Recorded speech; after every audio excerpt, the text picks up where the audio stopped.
मैं रामलाल सिंह यादव उच्च प्राथमिक विद्यालय बड़वापुर ज्ञानपुर जनपद भदोही में कार्यरत हूँ। सहायक अध्यापक पद पे मैं यहाँ पर सामाजिक विषय और हिंदी का मैं शिक्षण कार्य करता हूँ। मेरा चयन इस प्रतिष्ठित पुरस्कार के लिए हमारे बच्चों की शैक्षिक उपलब्धियाँ रहीं। यह छोटा सा विद्यालय था लेकिन उपलब्धियों का संसार था।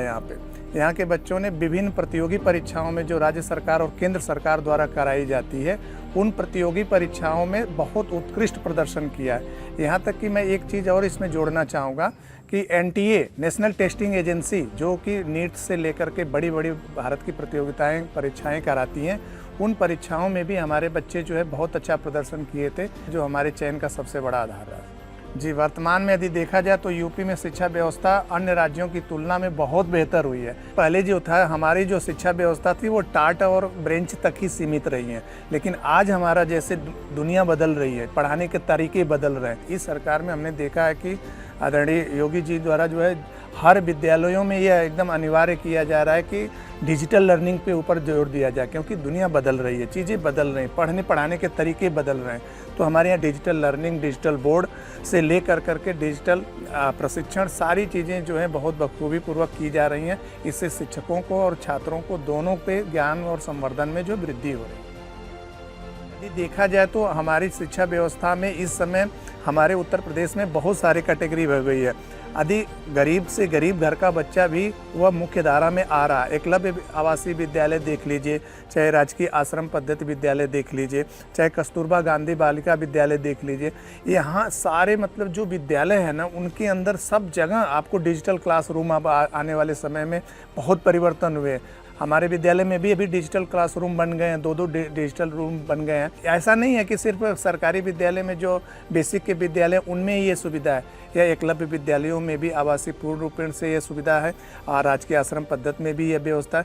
तो बहुत सरकार द्वारा शिक्षा के ऊपर देखा जाए तो बच्चों के लर्निंग अधिगम को सुधारने के लिए बहुत सारे कार्य डिजिटल स्तर पर किए जा रहे हैं। हमारी सरकार में इस समय यदि देखा जाए तो सारी चीज़ें ऑनलाइन कर दी गई हैं। आप छुट्टी लीजिए तो ऑनलाइन व्यवस्था हो गई है, प्रसूति अवकाश लीजिए, चाहे चाइल्ड केयर लीजिए, जो भी चीज़ें हैं वो ऑनलाइन है। यानी किसी को आपको सिफारिश करने की ज़रूरत नहीं, सरकार ने एकदम डिजिटल कर दिया है और आप एक क्लिक में अपने घर से इन चीज़ों को कर सकते हैं। तो चीज़ों को बहुत आसान बना दिया गया है। सबका ट्रांसफ़र प्रक्रिया भी देखिए एकदम पूरी तरह से पारदर्शी हो गई है। यही नहीं, अभी हाल ही में 5 सितंबर को शिक्षक दिवस के अवसर पर हमें एक बहुत बड़ा तोहफा दिया गया, जिसकी ज़रूरत थी बहुत दिनों से। बहुत आंदोलन हुए, करीब हम तो 16-17 साल से मैं भी शिक्षण लाइन में हूँ। बहुत आंदोलन हुए कि हमें कैशलेस इलाज की सुविधा दी जाए। आज 11 लाख लोगों को इसकी सुविधा दी गई। यदि 5 परिवार भी यदि देखा जाए तो लगभग 55 से 60 लाख लोगों को इसका लाभ मिलने वाला है। और यह कदम निश्चित तौर पर पूरे शिक्षक परिवार में आदरणीय योगी सरकार के द्वारा जो उठाया गया सर, ये बहुत ही सराहनीय है। जब मैं शुरुआत में नौकरी में आया ना, तो मुझे सबसे बड़ी ये चीज़ समस्या आई कि जब हम आप जाते थे ना, अच्छे परिवारों में जाते थे, उनसे कहते थे कि नहीं अपने बच्चों को आप पढ़ाने के लिए भेजिए, तो कहते थे वहाँ पे टाट पट्टी है, बिल्डिंग जर्जर पड़ी हुई है, हम अपने बच्चे को कैसे भेजेंगे। तो सबसे बड़ा हुआ कि हम जो मुख्य धारा में जो गरीब घर के बच्चे थे उनके साथ में जो संपन्न परिवार के थे, जो मध्यम वर्गीय परिवार के बच्चे थे, उनको जोड़ने में कायाकल्प के माध्यम से बहुत सुधार हुआ। हमारे विद्यालयों में अच्छे परिवार के बच्चे आए, कायाकल्प की वजह से बिल्डिंगों का अच्छी आई। कायाकल्प से बहुत बड़ा परिवर्तन हुआ। विद्यालयों के कायाकल्प होने से उसके शिक्षा व्यवस्था और सारी चीज़ों में बहुत परिवर्तन देखने को मिला। पहले था कि मतलब हम आते थे तो शिक्षण कार्य करते थे, लेकिन हमारे लिए कोई टास्क नहीं था, कोई टास्क निर्धारित नहीं था। अब क्या है कि एक टास्क निर्धारित कर दिया कि निपुण विद्यालय बनाना। आप किसी भी 1 से लेकर के 3 नहीं, पूरे 8 तक के बच्चों को आप खड़ा करा देंगे और आप उनसे मूलभूत चीज़ें आप पूछेंगे तो बच्चे बहुत आसानी से उत्तर दे जाते हैं। तो सरकार द्वारा जो मिशन प्रेरणा की अवधारणा लाई गई है, इससे बहुत सुधार हुआ।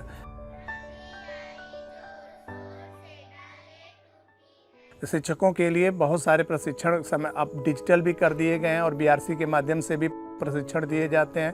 अभी हम लोगों ने निष्ठा ट्रेनिंग किया है, FLN ट्रेनिंग, मूलभूत आवश्यकताओं की पूर्ति के लिए बच्चों को हमको कैसे पढ़ाना है, कैसे कैसे समझाना है, कैसी चीज़ों को टीएलएम के माध्यम से जोड़ना है, कैसे सहज कक्षा का संचालन करना, कैसे लर्निंग कार्नर बनाना है, इन चीज़ों के लिए एफएलएन की ट्रेनिंग चल रही है और उससे बच्चों के साथ साथ शिक्षकों के ज्ञान में संवर्धन में बहुत वृद्धि हो रही है। और यह कार्य जो है पिछले 5-7 सालों से जितना तेज़ी से हुआ है उससे निश्चित तौर पर शिक्षा व्यवस्था में बहुत सुधार हुआ है। देखा जाए तो स्मार्ट बोर्ड की जो परिकल्पना की गई है, हमने शुरू से देखा है कि श्रव्य दृश्य सामग्री का प्रयोग बच्चों के मनोमस्तिष्क पे आवश्यकता अनुसार ज़्यादा पड़ता है।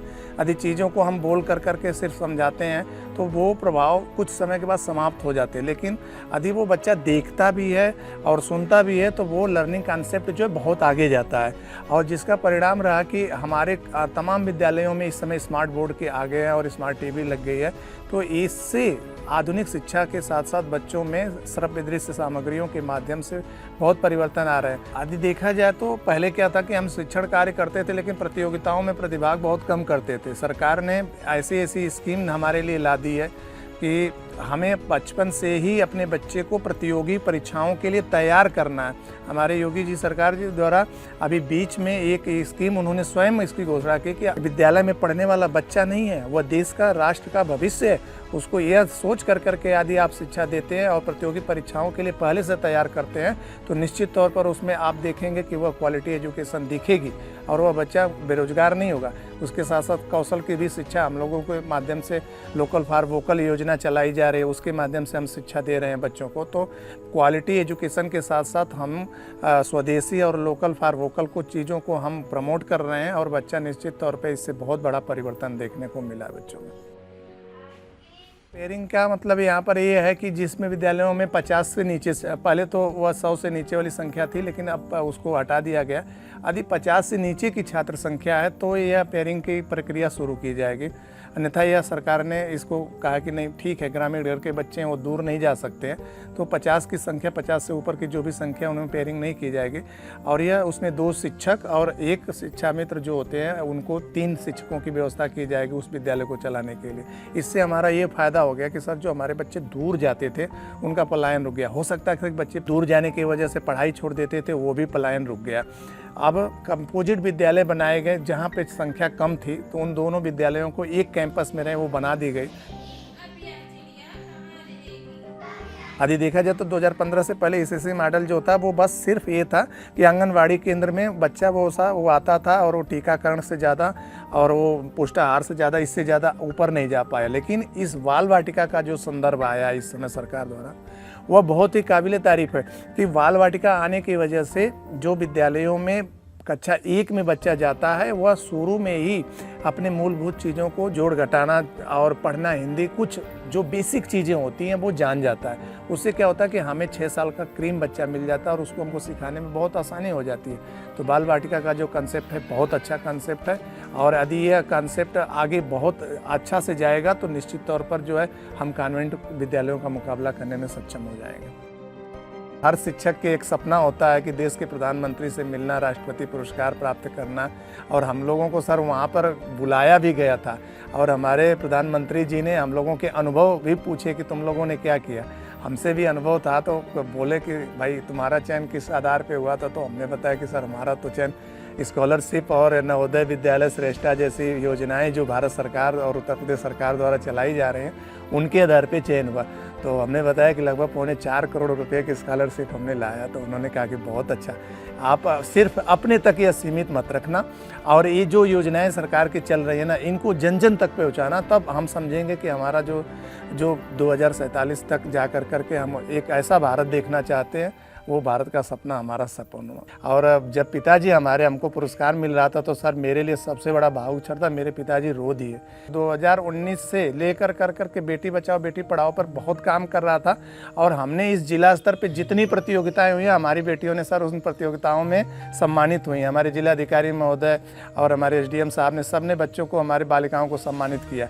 यह सर थोड़ी सी पीछे आपको लेके जाएंगे। जब मैं इस विद्यालय में आया तो उस समय बच्चे बहुत कम थे, मतलब 8-10 बच्चे आते थे। तो मैंने बालिका शिक्षा पे जोर दिया क्योंकि बालिकाओं को अभी भी अभिभावकों के अंदर उस समय ये था कि बालक जो थे कॉन्वेंट में पढ़ते थे और बालिकाएं जो थी सरकारी विद्यालय में आती थी। तो हमने कहा कि आप भूल जाओ आप बेटी को ही दे दो, मैं गारंटी लेता हूं कि ये बेटियां आपके बेटे से आगे निकल जाएंगी।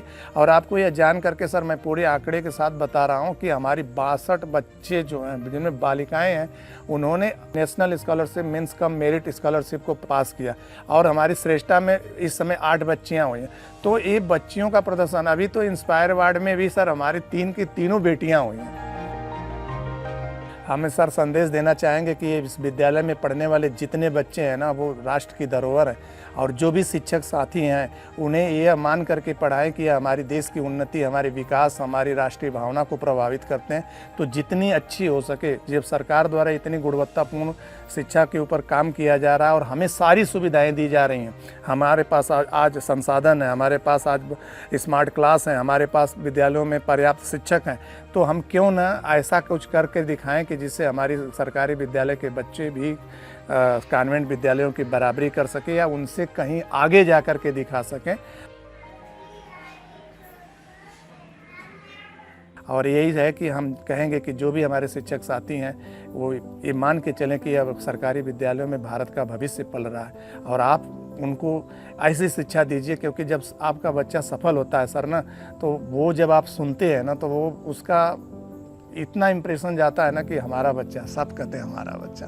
जब मेरे बच्चे भी जब चयनित होते हैं सर तो मुझे बहुत खुशी होती है सर, मुझे बहुत खुशी होती है। और हमें क्या, हर शिक्षक को बहुत खुशी होती है कि उसका बच्चा कामयाब होता है। और आप जो भी लोग इस फील्ड में, जब आपका बच्चा अच्छा करता है तो वो आपके व्यक्तिगत पुरस्कारों से कहीं आगे वो चीज़ें होती है। आज हमें इतना बड़ा पुरस्कार मिला है तो उसमें बच्चों की सफलता का सबसे बड़ा योगदान है। हमें यह पुरस्कार मिला और उससे ज़्यादा हमें यह तब खुशी हुई कि हमारे मुख्यमंत्री जी, हमारे प्रधानमंत्री जी के ट्विटर हैंडल से लेकर करके फेसबुक से लेकर के तमाम मीडिया प्लेटफार्मों पर भी इसको लाया गया। और हमारे विद्यालय की छोटी सी उपलब्धि को इतना बढ़िया दिखाया गया कि उसे देख कर करके हमारे गांव वाले जितना प्रभावित हुए, हमको कम 1000 से ज़्यादा लोगों ने तो शेयर किया है ना। तो देख करके बहुत खुशी हुई कि अपने कार्यों को जब हम देखते हैं, राष्ट्रीय स्तर पर देखते हैं, एक बड़े मंच पर देखते हैं और माननीय मुख्यमंत्री जी के द्वारा भी इस चीज़ को देखा गया, मतलब तो एक गर्व होता है कि माननीय मुख्यमंत्री जी को भी बहुत खुशी है कि हमारे उत्तर प्रदेश से 3 टीचर चुने गए हैं और उन्होंने उत्कृष्ट प्रदर्शन किया। तो बहुत खुशी है और मैं बहुत धन्यवाद करता हूं कि इतनी पारदर्शी प्रक्रिया अपना करके हम जैसे छोटे से विद्यालय से भी हम कभी कल्पना नहीं किए थे कि हम लोग वहां तक पहुंचेंगे और छोटे से विद्यालय की बड़ी उपलब्धियों को दिखा करके हमारा चयन हुआ। तो हम सरकार की इन पारदर्शी नीतियों का बहुत बहुत धन्यवाद करते हैं दिल से। और हम प्रयत्न करेंगे कि हम और अच्छा कार्य करें कि हम आगे अपने बच्चों का भविष्य उज्जवल कर सकें।